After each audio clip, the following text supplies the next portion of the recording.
জীৱনৰ উত্তৰণৰ উৎস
কথাষাৰ কৈছিল পিয়লি ফুকন। খং নকৰিবা, নিজৰে ক্ষতি হ'ব। কথাষাৰ কৈছিল স্বামী বিবেকানন্দ। স্কুল মোৰ মন্দিৰ, পঢ়াত মোৰ লক্ষ্য, শিক্ষক মোৰ ভগৱান, কিতাপেৰে মোৰ বন্ধু। কথাষাৰ কৈছিল মহাত্মা গান্ধী। কথা কম কবা, কাম বেছিকৈ কৰিবা, আনক কমকৈ উপদেশ দিবা, সৎলোকৰ উপদেশ শুনিবা, তোমাৰ মংগল হ'ব। কথাষাৰ কৈছিল চক্ৰেটিছ। কোৱা একোজ দুখোজ যায় মোৰ দাঙি দে খেতিয়কে খেতি কৰে ফলো নধৰে ফুলো নধৰে কেৱল কাটেৰেহে ভৰি থাকে উত্তৰটো কোৱা একুৰি মহৰ দুকুৰি হিং পৰ্বতে পাহাৰে মাৰিলে ৰিং উত্তৰটো কোৱা কি হয় উত্তৰ কোৱা জাহাজৰ কি খবৰ আছে মুবাকা ইয়ালে হাৰিব নোৱাৰে নহয় পঢ়ে ৰুৱে পান এই কিনিয়ে নিচিন্তে আন নহয় চন্দলে হাৰি মাৰা নটা দেৱাশিষ বাৰৱে গুণবাৰ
এইটো আমি শিল্পী দিৱস উদযাপন কৰিলোঁ দুদিনমান আগত আমাৰ ৰেহানুল ইছলামে জ্যোতিপ্ৰসাদ আগৰৱালাদেৱৰ বিষয়ে দুষাৰ ক'ব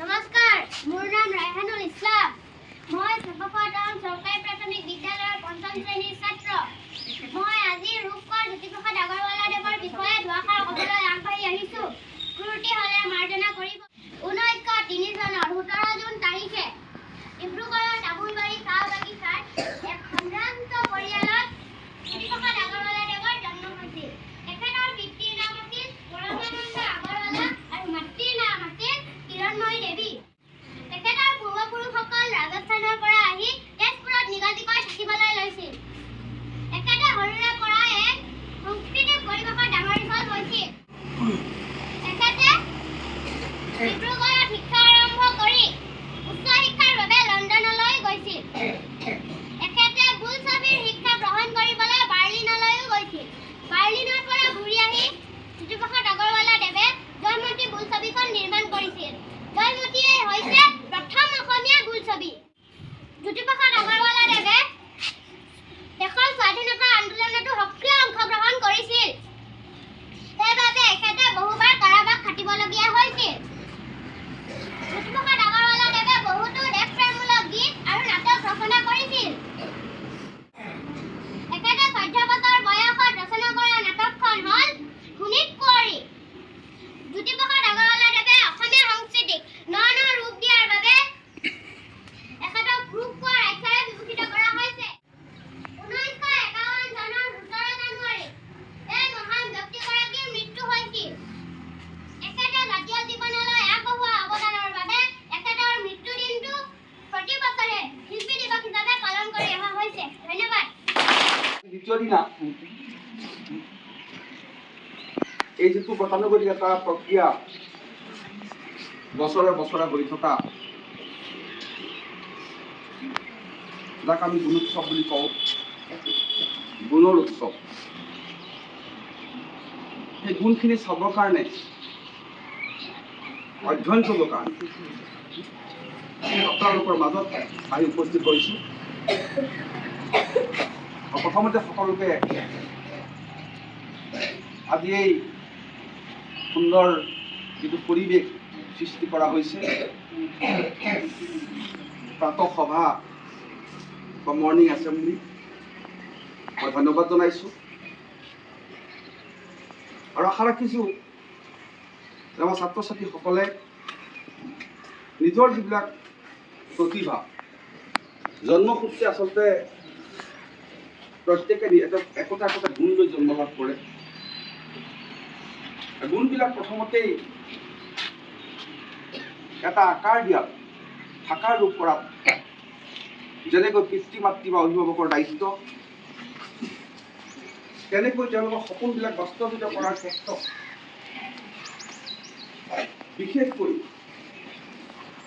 আমি যদি বিদ্যায়তনিক দিশ, এই বিদ্যায়তনিক দিশটো শিক্ষকসকলক দিয়া হ'ল।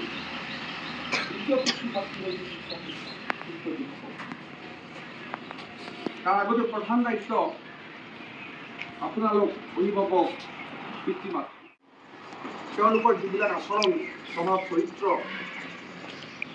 গঠনমূলক যিবিলাক চিন্তাধাৰা, চিন্তা শক্তি, মাকৰ গৰ্ভত যেতিয়া এটি সন্তান সৃষ্টি হয়, তেতিয়াৰ পৰাই আচলতে খুব সুস্থ চিন্তা, খুব ভাল কাম, ভাল কথা শুনা, গান শুনা, নিজে গান গোৱা, গৰ্ভত থকা সন্তানৰ লগত কথা পতা, খুব ভালদৰে ভাল চিন্তা কৰা, ভালৰ কেতিয়াও বেয়া চিন্তা নকৰা, পৃথিৱীত সকলোৱে ভাল বুলি ভবা, সেই চিন্তাবিলাক খুব জৰুৰী, খুব দৰকাৰী কথা। কাৰণ মাকৰ গৰ্ভৰ লগত নাভিডাল একেবাৰে জড়িত হৈছে। জন্ম হোৱাৰ লগে লগে নেকাটে জানো? কাটি দিয়ে নিদিয়ে? হয়নে? কাটি দিয়ে। সেইকাৰণে প্ৰত্যেকটো সুস্থ চিন্তাই এটা সুস্থ সন্তানো আচলতে জন্ম দিব পাৰে। সেইকাৰণে পিতৃ মাতৃ সেইটো খুব দৰকাৰ। কেতিয়াও বেয়া বুলি নহয়, যাকেই হওক, যিয়ে হওক, সি সদায় ভাল মোৰ চকুত। কাৰোবাৰ ঘৰত গৈছোঁ মই, বা একো খাবলৈ পোৱা নাই, মই আলু পিটিকা আৰু ভাত খাইছোঁ, মই যে নকওঁ মই আলু পিটিকা ভাত খাইছোঁ, বেয়া লাগিব, মই ইমান ধুনীয়াকৈ পিতৃয়ে ভাত খাইছোঁ। সেইটো পিতৃ মাতৃৰ আটাইতকৈ প্ৰধান দায়িত্ব। কেনেকৈ ভাবিছে, কেনেকৈ চিন্তা কৰিছে, সেই চিন্তা ভাৱনাবিলাক আচলতে সন্তানলৈ ডাইৰেক্ট যায়, লিংক হৈ আছে সেই নাভিডালেৰে ভিতৰৰ কথাখিনি। সেইকাৰণে মই কৈছোঁ যে সুস্থ এটা শিশু জন্ম দিবৰ কাৰণে কিন্তু সেইটো খুব দৰকাৰ প্ৰথম। আৰু দ্বিতীয় হৈছে তেওঁলোকক জন্ম হোৱাৰ পিছত যিখিনি কেয়াৰ যতন ল'ব লাগে, আদৰ ল'ব লাগে, যত্ন কৰিব লাগে, মৰম কৰিব লাগে, স্নেহ কৰিব লাগে। কাৰণ তেওঁলোক একোৱেই নাজানে। এই শিশুবিলাকক আমি ভয় ভাবুকিৰে পিতৃ মাতৃয়ে যেনে ধৰণৰ অত্যাচাৰ কৰোঁ, আমি নাথাকোঁ আচলতে তেওঁলোকক আমি কিমান অত্যাচাৰ কৰোঁ, কিমান অশান্তিত ভোগাওঁ সিহঁতক, তেওঁলোক ইনচিকিউৰ হৈ যায়। তাৰ কাৰণে তেওঁলোক বহুত শিশু অৱস্থাতেই, মই শিশু বুলি ক'লোঁ 18 বছৰলৈকে শিশুবিলাক কোৱা হয়, তাৰ আগতে তেওঁলোকে বিপদকাৰী হয়। তাৰ কাৰণে শিশুবিলাকক আচলতে সমাজখনক, শিশুবিলাকক দোষ দি, শিক্ষকক দোষ দি লাভ নাই এই ক্ষেত্ৰত। কিন্তু প্ৰথম সেই বিদ্যালয় অহাৰ আগত পিতৃ মাতৃ আটাইতকৈ গুৰুত্ব। তাৰপিছত যেতিয়া বিদ্যালয়লৈ আহিলে দ্বিতীয় পিতৃ মাতৃ আহি পাই গ'ল, তেওঁলোকৰ সামগ্ৰিক বিদ্যায়তনিক দিশটো, অকল বিদ্যায়তনিক নহয়, তেওঁলোকৰ বৌদ্ধিক, আৱেগিক, সামাজিক, সাংস্কৃতিক, যিহেতু আপোনালোকৰ কাৰিকুলামত খুব সুন্দৰভাৱে লিখা আছে প্ৰত্যেকটো কি ধৰণে কৰি যাব লাগে। বছৰেকত এখন আপোনালোকৰ একাডেমিক কেলেণ্ডাৰ আছে, কেলেণ্ডাৰ মতে গোটেই কামখিনি কৰি যাব লাগে। কি কাৰণে দিছে সেইখিনি? কি কাৰণে নাচিব পাৰি শিকাবলৈ দিছে? আমি সহায় কথা নহয়, আমি এটা সময় নাচিবলৈ শিকিছিলোঁ। আজিৰ পৰা 40 বছৰ আগতে আমি কম অধিকাৰী স্কুলত আছিলোঁ, বছৰ তলত কৰিছিলোঁ, ঘৰৰ পৰা কথা আমি কৰিছিলোঁ, কেনেকৈ পঢ়িছিলোঁ আমি? এইবিলাক সুন্দৰ পৰিৱেশ, এই সুন্দৰ পৰিৱেশত এটা সুন্দৰ চিন্তাধাৰাৰে এই সুন্দৰ শিশুবিলাকক বিদ্যায়তনিক যিটো গুণগত যিটো দিশ, শিক্ষাবিলাক গুণগত শিক্ষা সেইটো দিয়াৰ কিন্তু কোনো ধৰণৰ কৃপণালি কৰিব নালাগিব। যিহেতু আমাক এটা ভাল দৰমহা দিছে চৰকাৰে, চব সুবিধা দিছে। কোনোবা এজন শিক্ষকৰ আজি যদি মৃত্যু হয়, তেওঁ পৰিয়ালে সম পৰিমাণৰ দৰমহা তেওঁ লাভ কৰি থাকে। কিমানটো সুবিধা দিছে, জীৱন বীমা কৰি দিছে। যি সুবিধা লাগে প্ৰত্যেকটো সুবিধা আজি আমাক দিছে শিক্ষকসকলক। তেওঁলোকৰ দায়িত্ববিলাক গুণগত দিশটো যাতে বিকাশ কৰিব পাৰে সেইকাৰণে আমাক দিছে এটা হেণ্ডচাম চেলাৰী। আমি গাড়ী লৈছোঁ, আমি ঘৰ বনাইছোঁ, আমি কৰিছোঁ, কিন্তু আমাৰ ঘৰ এইখন আমাৰ সপোনৰ ঘৰ, এইখন আমাৰ বাস্তৱৰ ঘৰ। এইখনক কেতিয়াও আপুনি কৃপণালি কৰি কেতিয়াও হেমাহি কৰি কিন্তু চলিব নোৱাৰিব। আপোনালোকৰ পাপে চুব, সেইটো অপৰাধ হ'ব, ইজ এ ক্ৰাইম। প্ৰত্যেক মানুহে, প্ৰত্যেক অভিভাৱক, প্ৰত্যেক শিক্ষক শিক্ষয়িত্ৰীয়ে অন্তঃকৰণে উপলব্ধি কৰিব লাগিব কিন্তু বস্তুটো যে আমি কি কাৰণে আহিছোঁ, আমাৰ কৰণীয় কি, কি কি কৰিছে এবছৰত, সেই চাবৰ কাৰণে আহিছোঁ আৰু আপোনালোকক সহায় কৰিবলৈ আহিছোঁ। আমি কাকো যে ইয়াত অন্যায় কৰি যাবলৈ অহা নাই, আমি সহায় কৰিবলৈ আহিছোঁ। গতিকে মই ভাবোঁ এই বিদ্যালয়খনে ভৱিষ্যত আজি 150 ষ্টুডেণ্ট আছে, ক শ্ৰেণী বাদ দি 152। মই ভাবোঁ অহা বছৰ ইয়াৰ দুগুণ হ'ব। কেতিয়া দুগুণ হ'ব?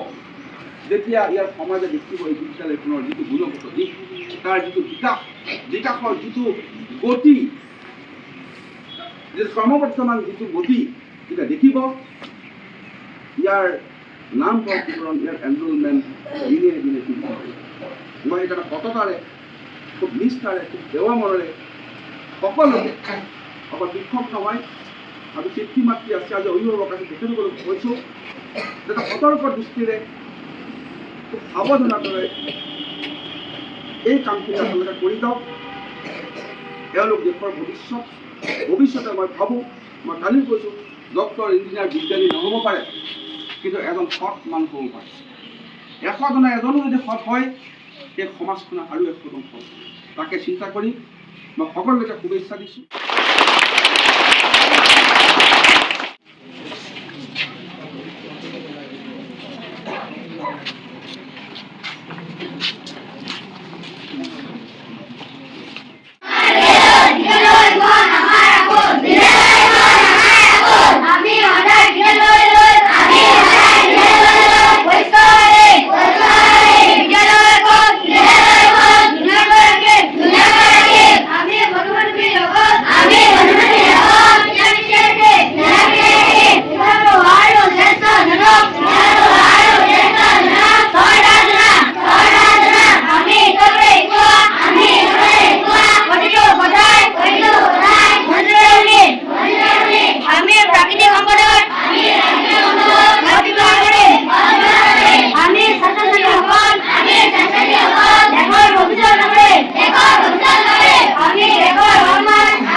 ফাইভত যাব।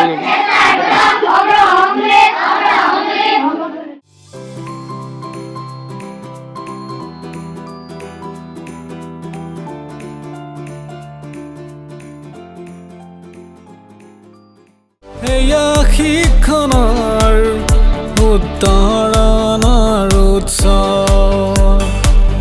পাহাৰ ভৈয়ামতেকেই উষা জিলিকে দুয়োটি লুহিতৰ পাৰ। পাহাৰ ভৈয়ামতেকেই উষা জিলিকে লুহিতৰ দুয়োটি পাৰ। গুণ উৎসৱ আমাৰ জ্ঞানৰে উৎসৱ। গুণোৎসৱ গুণোৎসৱ গুণোৎসৱ।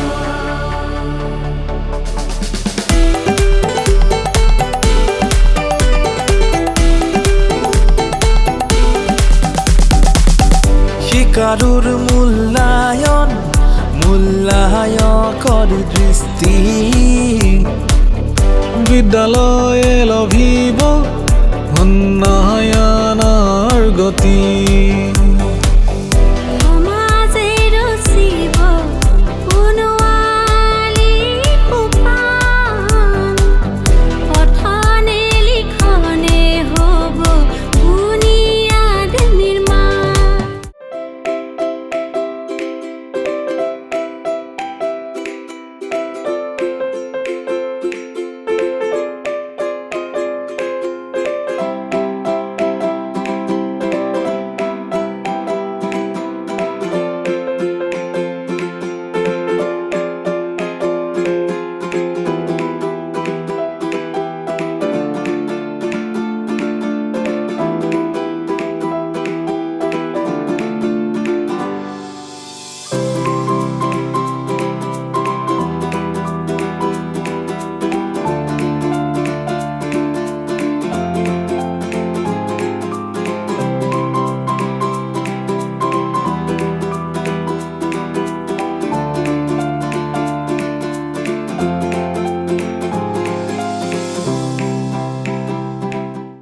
পাহাৰ ভৈয়ামতেকেই উষা জিলিকে বৰাক লুহিতৰে পাৰ।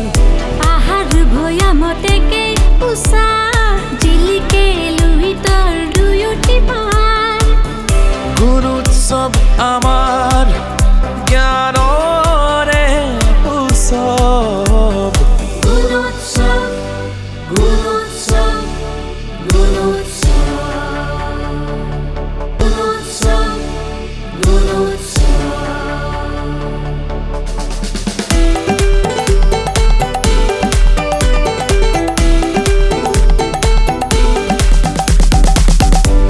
কাৰুৰ মূল্যায়ন নমস্কাৰ মোৰ নাম ৰাস্তা দাস মই এটি আধুনিক গীত গাম বুলি আগবাঢ়ি আহিছোঁ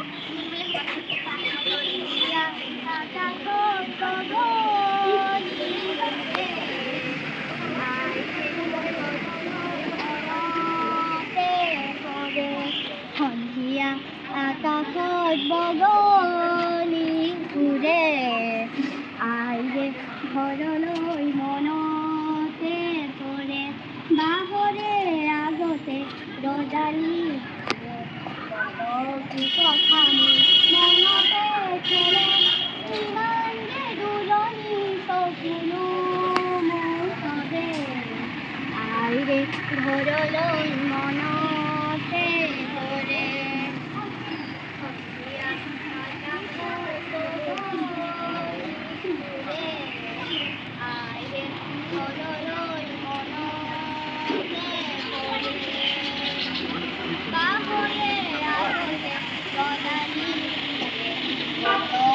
কথা মনতে খেলে ইমান যে দূৰণি চকুলো হৰে আইৰে ঘৰলৈ মনতে পৰে সোণৰ সজাটো চৰাই বিলাক মুকলি আকাশে মনতে কপাই লৰালি দিনবোৰ জিলমিল কৰে আইৰে ঘৰলৈ মনতে পৰে সন্ধিয়া আকাশত আইৰে ঘৰলৈ মনতে পৰে সুন্দৰ নামটো কি আছিলে ৰাজনীতা দাস ৰাজনীতা বৰ ধুনীয়াকৈ গীতটো পৰিৱেশন কৰিলা অশেষ ধন্যবাদ আৰু সকলোলৈকে মোৰ ফালৰ পৰা ধন্যবাদ জ্ঞাপন কৰিছোঁ তোমালোকক আজি দিনটো সুন্দৰভাৱে এই যিখিনি আমি তোমালোকৰ লিখা পঢ়া কিছুমান আজি কৰিছিলে নাই কৰা জানো হয়নে এতিয়া ৰাতিপুৱাৰ পৰা এতিয়ালৈকে খুব ধৈৰ্যৰে তোমালোক থাকিলা আকৌ ধুনীয়াকৈ তোমালোকৰ যিখিনি কাম হয়তো তাত দুই এটা সৰু সৰু কি হৈছে তোমালোকৰ আৰু তোমালোকৰ যিটো ধৈৰ্য যিকোনো কামৰ যিটো মানুহক স্থিৰতা লাগে ধৈৰ্য লাগে নালাগে হয়নে যে সেইটো অলপ তোমালোকে মই ভাবোঁ এতিয়াৰ পৰা অলপ সেই ক্ষেত্ৰত তোমালোকে চিন্তা কৰিবা মানুহৰ চিন্তা কৰাটো চিন্তা বহুত খৰাক দিয়ে চিন্তাই মানুহক সুখ দিয়ে চিন্তা প্ৰথমতে কষ্ট ল'বা তাৰপিছত সুখ দিয়ে সেইকাৰণে যিকোনো বস্তু যিকোনো কথা ভাবিবা চিন্তা কৰিবা ভালদৰে পঢ়া লিখা কৰিবা কিবা যদি বুজি নোপোৱা আমি যিখিনি তোমালোকে আজি আমি যে লৈ ল'লোঁ তোমালোকৰ কুৱেশ্যন এনচাৰ লৈ ল'লোঁ নাই সেইখিনি আমি বিদ্যালয়ত অনুৰোধ কৰিম যাতে গোটেইখিনি শুদ্ধকৈ এখন এনচাৰ এনচাৰখিনিৰ এটা তাৰ ক্লাছ ৱাইজ বনাই পেলাই তেওঁলোকক সেই এনচাৰখিনি কুৱেশ্যন ভিডিঅ'টোৰ লগত এনচাৰখিনি ভিডিঅ'ক তেওঁলোকে যাতে কনফিউজনৰ ঘৰত গৈ পেলাই অকল যাতে এই কুৱেশ্যন ভিডিঅ'খিনিয়ে ঘূৰাই দিলে আমাৰ দায়িত্ব সেইটো নহয় তাৰ লগত এখন এনচাৰখিনি বনাই পেলাই বেছি সময় নালাগে তাত বেছি কুৱেশ্যন নাই মই সেইটো লগতে এই বিদ্যালয় দিব নহ'লে এখন এনচাৰখিনি উত্তৰখিনিও দি দিব তাৰ কুৱেশ্যনৰ আৰু লগতে এখন কুৱেশ্যনখনৰ যিখন লিখি পেলাই তোমালোকে সেইখন তোমালোকে ঘূৰাই দিব বিদ্যালয়ে তোমালোকে এইখিনি শেষ হৈ যোৱাৰ পিছত তোমালোকে বাইদেউৰ লগত ছাৰহঁতৰ লগত কণ্টেক্ট কৰিবা খবৰ কৰিবা যে আমি যিখিনি লিখিছিলোঁ কুৱেশ্যন লিখিছিলোঁ সেইখিনি আমাক দিবচোন আমি চাওঁ ক'ত ভুল কৰিলোঁ সেই তোমালোকে গম পাবা কিয় ভুল কৰিলোঁ কিয় মই জনা বস্তু কিয় ভুল হৈ গ'ল বহুত জনা বস্তু ভুল কৰি দিলে কিয় এই যে ল'ৰা সকলা জপ লাগে সময় নাথাকে কিন্তু চাওঁতে লাগে খেলি তাতে জনাটোতো ভুল কৰিছে সেইটো কেতিয়াও হ'ব নোৱাৰে হয়নে কথাটো মই সেইকাৰণে কৈছোঁ ধুনীয়াকৈ দিছা পৰীক্ষা সৰু ভুল চবৰে হয় ভুল হ'লেহে মানুহ শুদ্ধ হয় নহয় চাইকেল কোনে জানা হাত ডাঙা চাইকেল চলাব জানা কেইবাৰ পৰিছেনে একেবাৰে চাইকেল চলাব পাৰিছেনে নে পৰিছিলা কেতিয়াবা কোনে পৰিছা চাইকেলৰ পৰা প্ৰায়ে পৰিছে প্ৰায়ে চাইকেলৰ পৰা পৰিছে দুখ পাইছে তাৰপিছত কিন্তু চাইকেলখন পিছিছেগৈ ভুল হ'লেহে শুদ্ধ হয়নে এই দুখ হ'লেহে দুখ কাৰণে তোমালোকে মই আশা কৰিছোঁ ভালদৰে পঢ়িবা, ডাঙৰ মানুহ হ'ব লাগিব। ডাঙৰ মানুহ হোৱাৰ লগতে চবতকৈ এটা কথা হ'ব উচিত ভাল মানুহ হ'ব, সৎ মানুহ হ'ব লাগিব, সৎ নাগৰিক হ'ব লাগিব সমাজৰ। গতিকে মই তোমালোকক বেছি কথা নকওঁ আৰু ইয়াকে কৈ সকলোকে অনাগত দিনৰ শুভেচ্ছা যাচি লগতে বিদ্যালয়ৰ কৰ্তৃপক্ষ বাকী যিসকল আমাৰ পৰিচালনা সমিতিৰ বা অভিভাৱক যিসকল আছে, মোৰ সতীৰ্থ সহকৰ্মী সকলোকে মই ধন্যবাদ আৰু কৃতজ্ঞতা জনাই মোৰ দুআষাৰ সামৰণি। ধন্যবাদ। Thank you sir. বহুত বহুত ধন্যবাদ। ঠিক আছে, থেংক ইউ। আৰু এবাৰ ডাঙৰকৈ হাত চাপৰি দি দিয়া। একাডেমিক যিটো শৈক্ষিক যিটো বিদ্যালয়ৰ যিটো বৰ্তমান আমি 7জন প্ৰেজেণ্ট, টোটেল 10জন।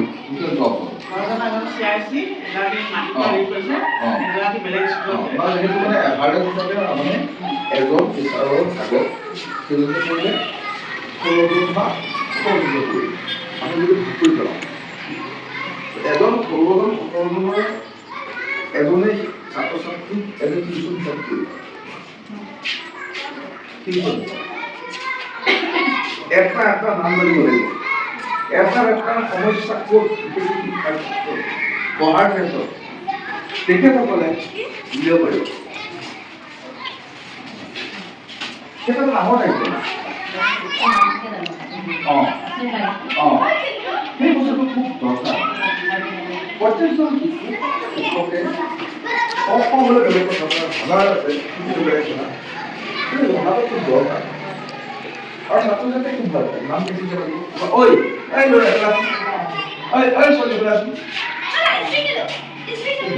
একো কৰিব নোৱাৰে, একো নালাগে,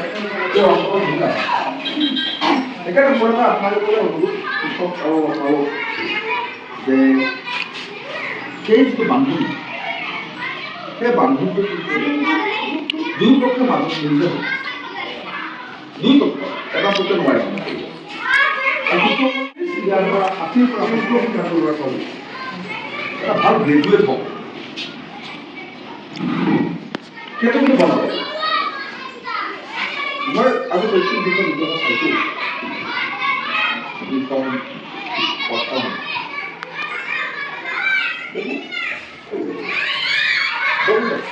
অভিমুখ আহি আছে পৰ্যায়ত। অভিভাৱক আৰু পিতৃ মাতৃসকলৰ যিটো দায়িত্ব, যিটো স্নেহ, যিটো মৰম, যিটো আতিথ্য, এই চাবলগীয়া আমি জনাই যায় তোমালোকে যে একদম ধুনীয়া ধুনীয়া ছোৱালী কিতাপ পঢ়ি কিতাপি জনাই যায়। কিন্তু সেইটো নহয়, আমি চবকে ধুনীয়া আমি চবকে ধুনীয়া দেখিবলৈ শিকিব লাগিব। ভগৱানে সৃষ্টি কৰিছে, আপুনি কেৱল সৃষ্টি কৰা নাই। ক'লা ঘৰ বগা ঘৰ আপুনি মই সৃষ্টি কৰা নাই, ভগৱানে সৃষ্টি কৰিছে। কিয় আমি বেয়া বুলি কওঁ? সেইটো আমাৰ কাৰণে ভাল। সেই অন্তৰেৰে যিটো কোনোবা ধৰণে আপোনালোকৰ মোৰ বাই, মোৰ ভনী, মোৰ ছাত্ৰী, মোৰ ছাত্ৰী কাকো বেয়া বুলি কেতিয়াও বেয়া কথা ওলাইছিলে আগত এখন ডিছকাছ কৰিব। আকৌ বেয়া বুলি কয় কিয় কাকো ডিছকাছ কৰিব? এটলিষ্ট কেতিয়াবা মন গৈছে কম ক'ব পাৰে। বেয়া শব্দটো ঘৰত একদম আছে, কাৰণ বিষয়ে আলোচনা কৰিব বেয়াকৈ এতিয়াই নহয়, বেলেগকো জনাব কেতিয়াও আলোচনা কৰিছোঁ। কি লাগে নামঘৰতে হওক, মন্দিৰতে হওক, ভকতে হওক, ভকতে হওক, কামতে হওক, সভাতে হওক, মই ৰিকুৱেষ্ট কৰিছোঁ আপোনালোকক সন্তান বিপথে যাব। আমাৰ চিন্তা হ'ব নাই, সন্তানৰ চিন্তা কৰে। আমাৰ কথা বতৰাই সন্তানৰ কথা বতৰা। সেইকাৰণে চিন্তা কৰি কোনো পৃথিৱী বেয়া নহয়, চব ভাল। সেইকাৰণে কয় নিজ ভালেই জগত, নিজ ভালেই জগত। আপুনি কাৰোবাৰ কাৰণে কান্দিছে, আপোনাৰ কাৰণে কান্দিছে। আপুনি কাৰোবাৰ দুখত দুখী, আপোনাৰ কাৰণে দুখী হ'ব নেকি? আপুনি কাৰোবাৰ দুখত দুখী, আপোনাৰ কোনো ক্ষমা নকৰে। সমাজখন পোন্ধৰ হ'ল এইবিলাক একো এটা মন্দিৰ এই মন্দিৰটো আমি কি কাৰণে পবিত্ৰ চৰিত্ৰ আহক ছাৰ এইফালে গতিকে আমি মন্দিৰে আমি মন্দিৰে সেইকাৰণে বগৰ শিক্ষকক যদি আমি এই শিক্ষকবিলাক আপুনি ঘৰ একালত যা থাকিলে গম পাই যায় পাগল হৈ যাওঁ আমি পাগল হৈ যাবলগীয়া হয় এই সিফালে সিফালে এই মাহটো এই ভাষাৰ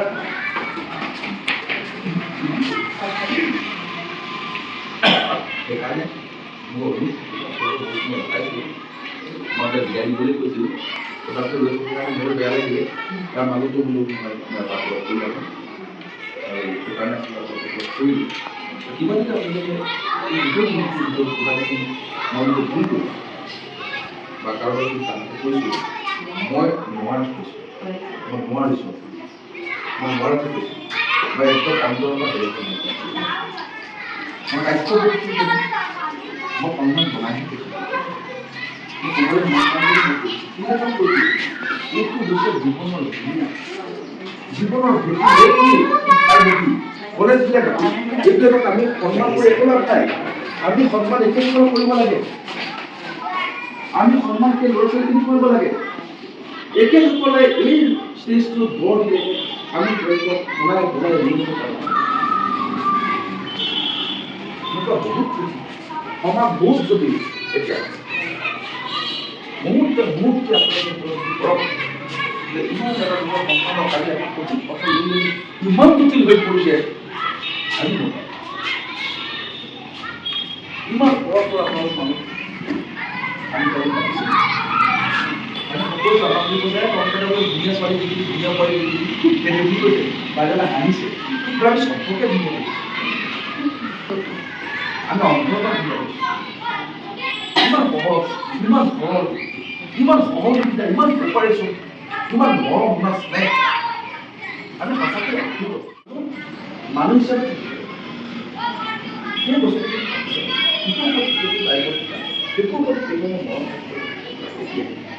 মই বেছি নকওঁ এয়া আমাৰ শ্ৰীমান ৰাকেশ চিত্ৰ আছে আমাৰ ডুমডুমা কলেজৰ কেমেষ্ট্ৰি ৰসায়ন বিভাগৰ প্ৰবক্তা আমি কম খুব মানে আপুনি যিকোনো বিপদত যদি ডুমডুমা কলেজৰ ডুবাই অঞ্চলত এইজনে হ'ল ৰামী যেনেকুৱা বিপদে দিয়ক কাৰোবাক কিবা চিলিণ্ডাৰ নাই নাইকিয়া ৰাতি এইজনে কোম্পানী হ'লে চিলিণ্ডাৰ দিব মানুহ যেনেকুৱা হয়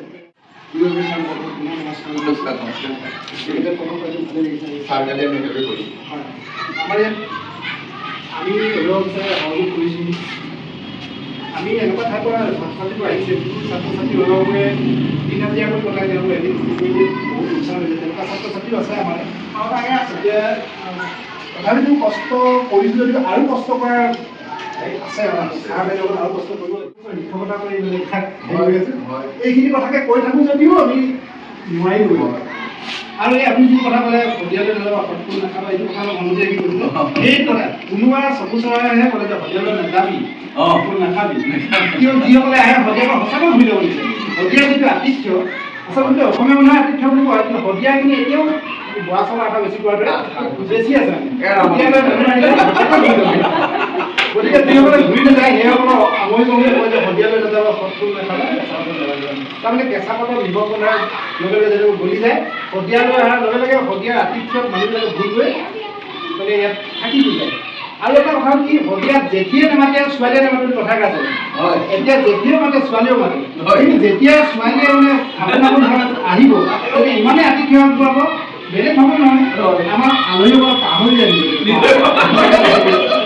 সেইকাৰণে থাকি যায় আপোনালোকৰ পুনৰ নমস্কাৰ জনাই আৰু এটা কথা আপোনালোকক নিমন্ত্ৰণ জনাইছোঁ যে তিনিচুকীয়া ডিষ্ট্ৰিক্টৰ আমি কেইজন মানে মিলি পেলাই আমি এটা অনাথ আশ্ৰম 2022 ডিচেম্বৰত মই কওঁ মই ৰাইজক এই হিচাপে যিহেতু আমি ইমান ভাড়া কেনেকৈ দিম গতিকে মোৰ তলৰ ফ্ল'ৰটো ভাড়াতে উলিয়াই ওপৰ ফ্ল'ৰটো ভাড়াতে উলিয়াই মোৰ ঘৰত দুটা ফ্ল'ৰ বাদ সেই অনাথ শিশুৰ কাৰণে দিম যে মই নাকৰ জেগাখনত সোমাই থাকোঁ মোৰ তলতো অনাথ পোৱালি থাকে আৰু ওপৰত উপায় ষ্টেটমেণ্ট কৰোঁ ওচৰতে ৰাস্তাৰ ৰোড চাইডতে কাকপথাৰ ৰোডত অলপ যাব লাগে।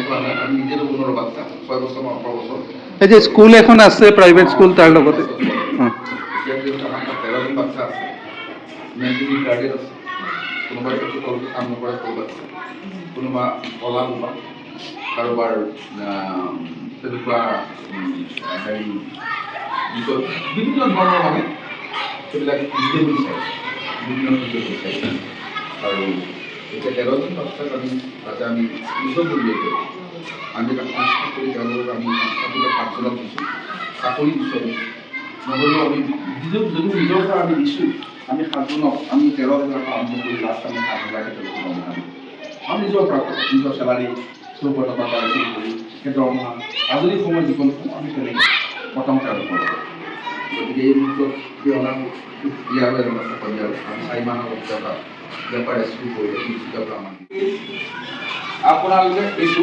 NAVA নৱ RUPANPAR নৱ ৰূপান্তৰ ফেচবুক পেজ হোম HOME এইটো মাৰিলে আপোনালোকে 2022 চনৰ পৰা এতিয়ালৈকে আমাৰ যিবিলাক কাম ডে টু ডে চলি থাকে তাত আপডেট হয় আমাৰ ৱেবছাইটো আছে